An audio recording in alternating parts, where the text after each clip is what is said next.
दोस्तों 50,000 के बजट में दो डेंजरस फ़ोन लॉन्च हुए हैं। एक में 9000 mAh की मॉन्स्टर बैटरी है और दूसरा प्रो गेमर्स का फेवरेट बन रहा है। लेकिन प्रॉब्लम ये है, इनमें से एक फ़ोन आपको रिग्रेट करवा सकती है, इसलिए वीडियो एंड तक देखना। इस वीडियो में मैं Poco X8 Pro Max and OnePlus 15R compare करने वाला हूँ एंड आपके लिए बेस्ट फिट फ़ोन रिकमेंड करूँगा, क्योंकि 2026 में सभी ब्रांड्स बैटरी पर ज़्यादा फोकस कर रही है और पोको ने भी अपने पोको X8 Pro Max में 9000 mAh की बैटरी देकर ट्रेंड का किंग बन गया है। बॉक्स में 100 वॉट का चार्जर मिलता है, जो कि फ़ोन को लगभग 1 घंटा 21 मिनट में फुल चार्ज कर देता है। नॉर्मल यूजेस पर यह फ़ोन 2 दिन का आराम से बैटरी बैकअप दे सकता है। वहीं OnePlus 15R में हमें 7400 mAh का बैटरी देखने को मिलता है और बॉक्स में 80 वॉट का चार्जर मिलता है, जो कि फ़ोन को लगभग 1 घंटा 6 मिनट में फुल चार्ज कर देता है। नॉर्मल यूजेस पे ये फ़ोन भी लगभग 1.5 दिन का बैकअप दे देता है। लेकिन पोको में आपको एक एडवांटेज और मिल जाता है, वो है 27 वॉट रिवर्स चार्जिंग। वहीं OnePlus 15R में 10 वॉट का ही रिवर्स चार्जिंग मिलता है, इसलिए यहाँ 1 पॉइंट पोको को मिलता है। वैसे तो परफॉर्मेंस में दोनों ही फ़ोन ऑलमोस्ट इक्वल फील होने वाले हैं, क्योंकि पोको X8 Pro Max में MediaTek का latest 3nm processor MediaTek Dimensity 9500S मिलता है, जिसका Antutu स्कोर अराउंड 3 मिलियन है। वहीं OnePlus 15R में भी Qualcomm का latest 3nm processor Qualcomm Snapdragon 8 Gen 5 देखने को मिलता है।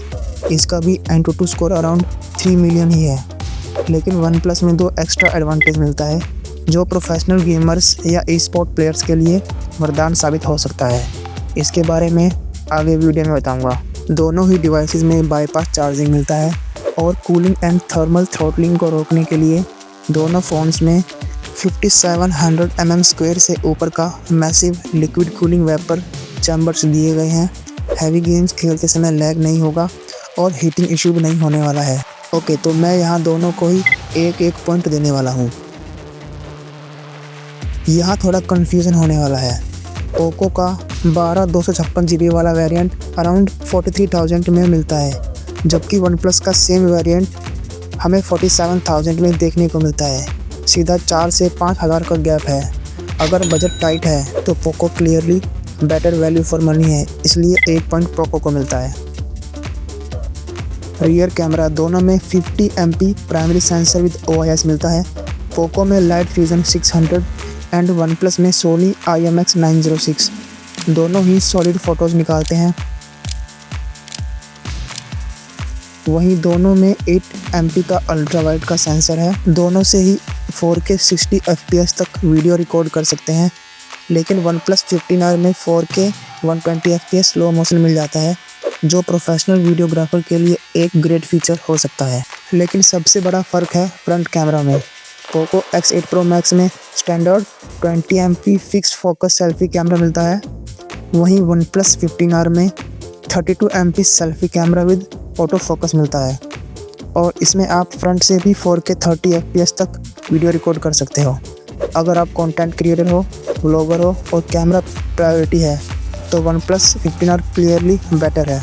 यहाँ OnePlus क्लियरली 1 पॉइंट डिज़र्व करता है।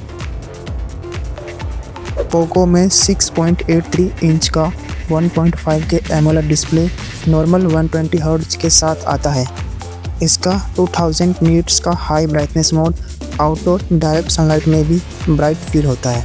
वहीं OnePlus में भी 6.83 इंच का LTPS AMOLED डिस्प्ले देखने को मिलता है एंड 1800 नीट्स का हाई ब्राइटनेस मोड आउटडोर में यूजेबल है। लेकिन यहाँ 2 एक्स्ट्रा फीचर्स 165 हर्ट्ज का रिफ्रेश रेट एंड 32 हर्ट्ज का इंस्टेंट टच रिस्पॉन्स चिप, जिससे आप 165 FPS तक गेमिंग कर सकते हैं and touch response chip competitive gaming में रियल डिफरेंस क्रिएट करता है। दोनों ही डिवाइसेस में in display ultrasonic fingerprint sensor देखने को मिलता है एंड गोरिल्ला ग्लास 7i का प्रोटेक्शन मिल जाता है। लेकिन मुझे यहाँ OnePlus थोड़ा बेटर लगा, इसलिए OnePlus को 1 पॉइंट मिलता है। दोनों ही डिवाइसेस मेटल बिल्ड के साथ आता है। दोनों में ही IP66, 68, 69 और यहाँ तक कि फ्लैगशिप IP69K का प्रोटेक्शन मिल जाता है। दोनों ही डिवाइसेस बहुत ही प्रीमियम फील होता है। यहाँ मैं दोनों को 1 पॉइंट देने वाला हूँ। वन प्लस में ऑक्सीजन OS 16 मिलता है जो एंड्रॉयड 16 पर बेस्ड है। Oxygen OS generally clean, smooth and less bloatware मिलता है। वहीं पोको में HyperOS 3.0 देखने को मिलता है, ये भी एंड्रॉयड 16 पर बेस्ड है। HyperOS जनरली थोड़ा हैवी फील होता है एंड ऑक्सीजन OS के मुकाबले इसमें ज़्यादा एड्स एंड ब्लोटवेयर से देखने को मिलता है। हालांकि दोनों ही OS अच्छे हैं, ये टोटली सब्जेक्टिव है, पर्सन टू पर्सन वेरी करता है। वहीं दोनों ही डिवाइसेस में 4+6 ईयर का अपडेट पॉलिसी है, यानी 4 major Android updates and 6 years का सिक्योरिटी अपडेट देखने को मिलता है। तो मैं यहाँ दोनों को ही एक पॉइंट देने वाला हूँ। ओके, सो फाइनल स्कोर दोनों का ही इक्वल है, मीन्स टाई होता है। लेकिन जैसा कि मैंने बोला था, मैं आपको स्ट्रेट आंसर देने वाला हूँ। तो अगर आपकी फर्स्ट प्रायोरिटी बैटरी है, ट्रैवल ज़्यादा करते हो, आपको कैमरा से उतना फ़र्क नहीं पड़ता है, एडजस्ट कर सकते हो एंड बजट थोड़ा टाइट है, तो आपको पोको X8 Pro Max लेना चाहिए, क्योंकि ये 6000 कम में मिलेगा एंड आप हायर 512 GB वाला वेरिएंट 47,000 में ले सकते हो। लेकिन अगर आप कंटेंट क्रिएटर हो, प्रोफेशनल गेमर या फिर ई स्पोर्ट्स प्लेयर हो और स्नैपड्रैगन का ही प्रोसेसर चाहिए एंड बैटरी एडजस्ट कर सकते हो और बजट का कोई इशू नहीं है, तो OnePlus 15R एक परफेक्ट चॉइस हो सकता है। लेकिन इसका 512 GB वाला वेरिएंट अराउंड 53,000 में मिलेगा। तो दोस्तों, आप कौन सा फ़ोन लेने वाले हो कमेंट करना एंड अगर वीडियो अच्छा लगा हो तो प्लीज़ एक लाइक एंड चैनल को सब्सक्राइब कर देना और कोई भी सजेशन हो प्लीज़ कमेंट में ज़रूर बताना। बाय।